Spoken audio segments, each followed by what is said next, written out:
દર્શક મિત્રો, મહામંથન મંતવ્ય ન્યૂઝમાં આપનું સ્વાગત છે। ભાવનગરમાં લઠ્ઠાકાંડના ઘેરા પ્રત્યાઘાત પડ્યા છે। અત્યાર સુધી 6 લોકોનો જીવ ગયો છે ને આ જે ઝેરી દારૂ બનાવવામાં આવતો હતો તે મધ્યપ્રદેશથી આવેલો રઈસ નામનો શખ્સ છે, તેણે આ દારૂ બનાવ્યો હતો ને આમાં મધ્યપ્રદેશથી બીજો એક ડૉક્ટર પણ આવ્યો હતો, તેનું પણ મૃત્યુ નીપજ્યું હતું। લઠ્ઠાકાંડની આ સમગ્ર મામલાની તપાસ સ્ટેટ મોનિટરિંગ સેલ દ્વારા કરવામાં આવી રહી છે। બીજી તરફ ભાવનગરમાં પોલીસ અધિકારીઓને સસ્પેન્ડ સુધીની કાર્યવાહી કરવામાં આવી રહી છે।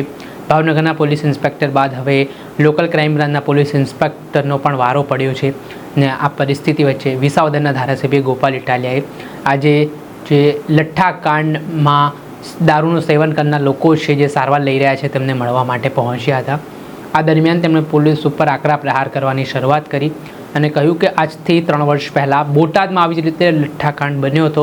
આ જે સ્થળ હતું, આ જે સમય હતો જ્યારે તેઓ પીસી કરી રહ્યા હતા, આ ઘટના બન્યા બાદ પણ સરકારે કોઈ એમાંથી બોધપાઠ લીધો નથી ને આજે પણ દારૂ પીને લોકો મરવા માટે મજબૂર બન્યા। તેને લઈને તેમણે આકરા પ્રહાર કર્યા, હફતારાજ સામે આરોપ લગાવ્યા અને કહ્યું કે મારી પાસે 100 એવા વહીવટદારો છે જેમના લિસ્ટ છે, કઈ રીતે આખું હફતાનું નેટવર્ક ચાલી રહ્યું છે અને કઈ રીતે આ દારૂ છે તે બેફામપણે ગુજરાતમાં વેચાઈ રહ્યું છે। તે મામલે ગોપાલ ઇટાલિયાએ મંત્રીઓ પર આકરા પ્રહાર કરતા શું કહ્યું તે સાંભળો। પાછો અપાઈ શકશે? હિન્દુ મુસલમાન, હિન્દુ મુસલમાન, હિન્દુ મુસલમાન, આ હિન્દુઓના દીકરાઓને રોયલ સ્ટેક પીવડાવીને મારી નાખ્યા। ગાંધીનગરમાં બેઠેલા ગૃહ વિભાગના રોયલ સ્ટેક મંત્રીને પૂછવું છે કે આ રક્ષાબંધન આવે છે, બેન ક્યાં રાખડી બાંધવા જશે, કયા ઘરે જવાનું, કયા હાથે રાખડી બાંધવાની? ઈ બેનની પીડા, ઈ માની પીડા, ઈ ભાણીની પીડા ગાંધીનગર સુધી પહોંચવાની છે ખરી? અને પીડા ગાંધીનગર પહોંચતી હોત તો બરવાળા બોટાદના લઠ્ઠાકાંડ પછી આ બીજો લઠ્ઠાકાંડ ન બન્યો હોત। અને દર વખતે લઠ્ઠાકાંડ બને એટલે SP, IG, collector, royal stack મંત્રી, સરકારના બીજા બધા વિભાગના મંત્રીઓ એક સાથે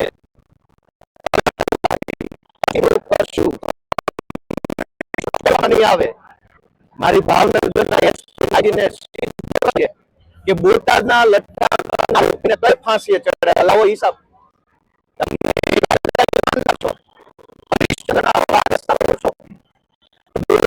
લઠ્ઠાકાંડના આરોપીને કઈ ફાંસીએ ચડાવ્યા, કઈ સજા કરાવી, જરાક આપો હિસાબ। ઘટના પછી ઘટના, ઘટના પછી ઘટના, નિર્દોષ યુવાનોનો ભોગ લેવાઈ જાય અને સરકાર માત્ર વાર્તા કર્યા કરે। આ કેટલું દુઃખદ છે। જે લોકોએ આ ઝેરી દારૂ બનાવવાનું કામ કર્યું એમાં દુઃખનો વિષય જુઓ કે ગુજરાતમાં દારૂ બંધી છે પણ અહીંયા ઇંગ્લિશ દારૂનું મેન્યુફેક્ચરિંગ ચાલુ થયું છે। બધા જ જિલ્લાઓમાં ફેક્ટરીઓ છે, નકલી દારૂ બનાવવામાં આવે છે। બોટાદમાં જ્યારે લઠ્ઠાકાંડ બન્યો ત્યારે પણ અમદાવાદની ફેક્ટરીમાંથી ઇથેનોલ આવેલું, અને ભાવનગરમાં દારૂ બન્યો તો પણ અમદાવાદથી ઇથેનોલ આવે છે। સરકારનો તો એવો દાવો છે કે આ કડક હાથે કામ લેવા વાળી સરકાર છે, પણ કડક હાથે કામ કોની સામે લેવામાં આવે? જનતા સામે કે બુટલેગરો સામે? મને યાદ છે કે અગાઉના લઠ્ઠાકાંડ વખતે રોયલ સ્ટેક મંત્રીએ એવું કીધેલું કે હવે પછી ગુજરાતમાં કોઈ ઘટના ન બને એવો નમૂનારૂપ દાખલો બેસાડવામાં આવશે। ભાઈ, તમારી વાત તો બુટલેગરે માનતા નથી, હાલી હું નીકળ્યા છો? નહીતર ગુજરાત રાજ્યના રોયલ સ્ટેક મંત્રી એમ કહી દે કે હવે કોઈની ખેર નથી અને ભાવનગરમાં પાછા રોયલ સ્ટેકની બોટલો બનાવવાનું ચાલુ થઈ જાય તો આ બુટલેગરો તો મંત્રીને ઘોળીને પી ગયા છે, સરકારને ઘોળીને પી ગયા છે, આને કોઈનો ડર નથી। આ પરિસ્થિતિની અંદર આપણી બહેનો દીકરીઓનો શું દોષ? આજે જે 7 વ્યક્તિઓના મૃત્યુ થયા એના પરિવારની માં, પત્ની, બહેન કે બાળકો, હવે એનો આધાર કોણ? અને નિરાધાર બન્યા છે એનો જવાબદાર કોણ? ભાજપ વાળા તો એમ કે છે કે દાદાની સરકાર છે। દાદા આવા હોય જે પોતાની દીકરીના ધણીને મરાવી નાખે? દાદા આવા હોય જે એક દીકરીના ભાઈને મરવી નાખે રોયલ સ્ટેક પીવડાવીને? આવા દાદા હોય? દાદાની સરકાર તો દયાળુ હોવી જોઈએ કે દારૂ તો શું પાણી ખરાબ। 1-2 કોન્સ્ટેબલો, 2-3 એલસીબી વાળા, 1-2 ક્રાઇમ બ્રાન્ચ વાળા, 1-2 પીએસઆઈ ને સસ્પેન્ડ કરી અને પછી એવું જાહેરાત કરવામાં આવે છે કે સરકારે બહુ કડક નિર્ણય કર્યો.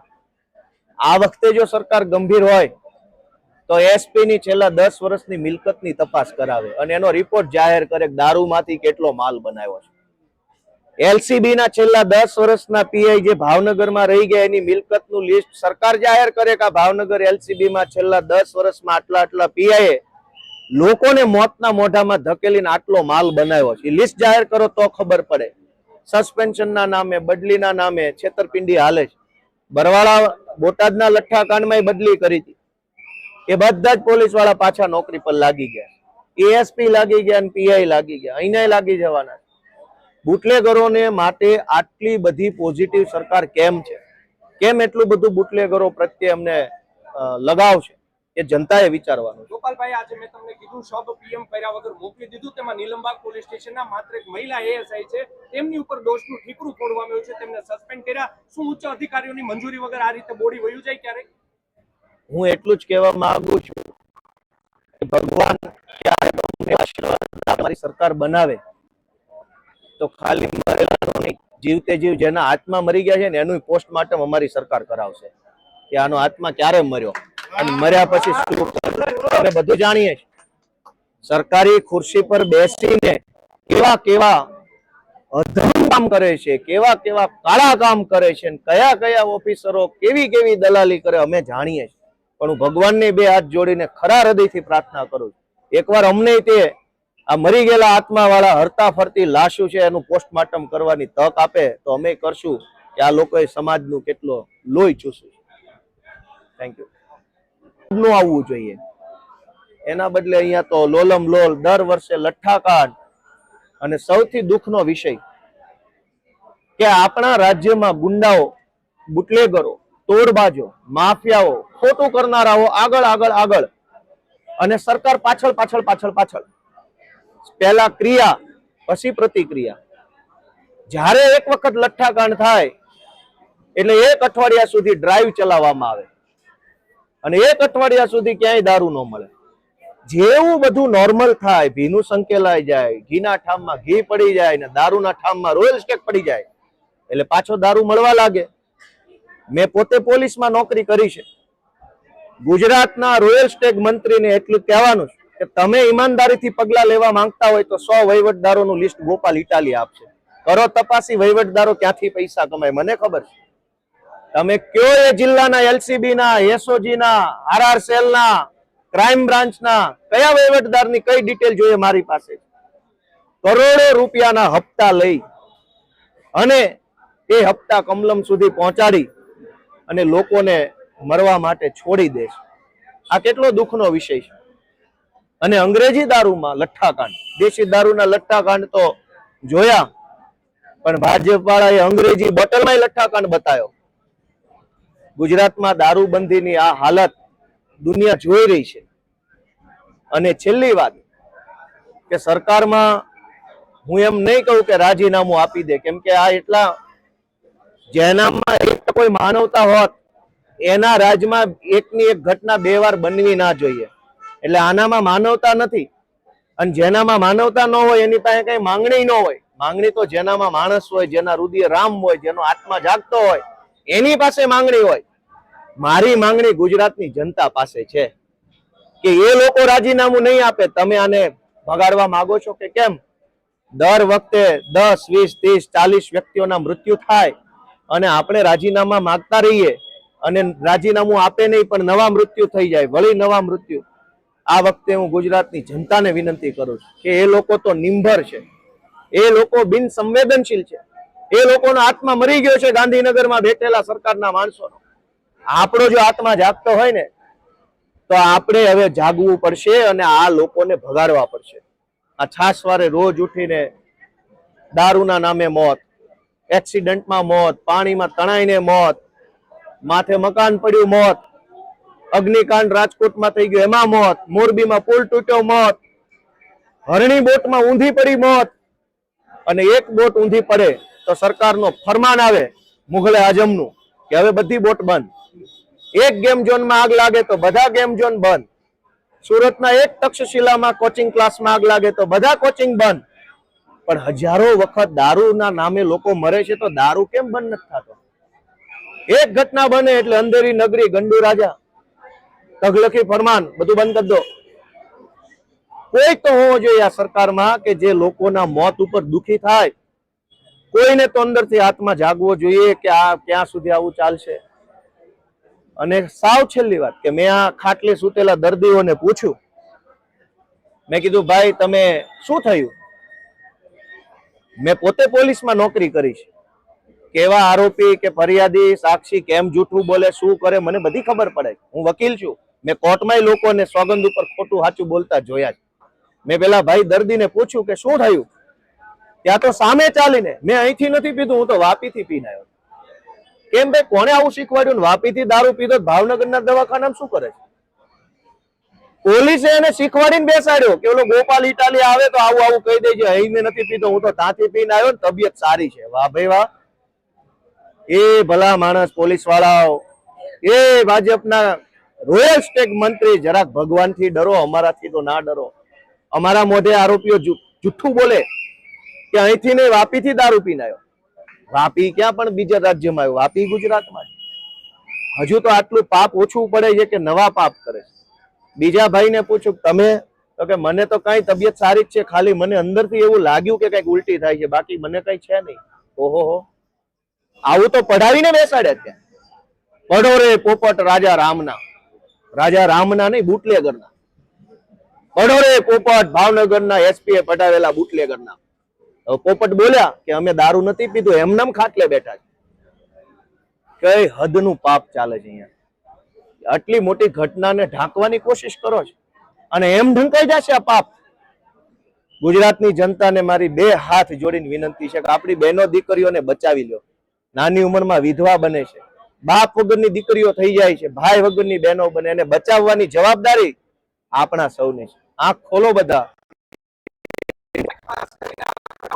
એક બે કોન્સ્ટેબલો, બે ત્રણ એલસીબી વાળા, એક બે ક્રાઇમ બ્રાન્ચ વાળા, એકાદ બે પીએસઆઈ ને સસ્પેન્ડ કરી અને પછી એવું જાહેરાત કરવામાં આવે છે કે સરકારે બહુ કડક નિર્ણય કર્યો. આ વખતે જો સરકાર ગંભીર હોય તો એસપી ની છેલ્લા 10 વર્ષની મિલકતની તપાસ કરાવે અને એનો રિપોર્ટ જાહેર કરે કે દારૂમાંથી કેટલો માલ બનાવ્યો છે. એલસીબી ના છેલ્લા 10 વર્ષના પીઆઈ જે ભાવનગરમાં રહી ગયા એની મિલકતનું લિસ્ટ સરકાર જાહેર કરે કે ભાવનગર એલસીબી માં છેલ્લા 10 વર્ષમાં આટલા પીઆઈ લોકોને મોતના મોઢામાં ધકેલીને આટલો માલ બનાવ્યો છે. લિસ્ટ જાહેર કરો તો ખબર પડે.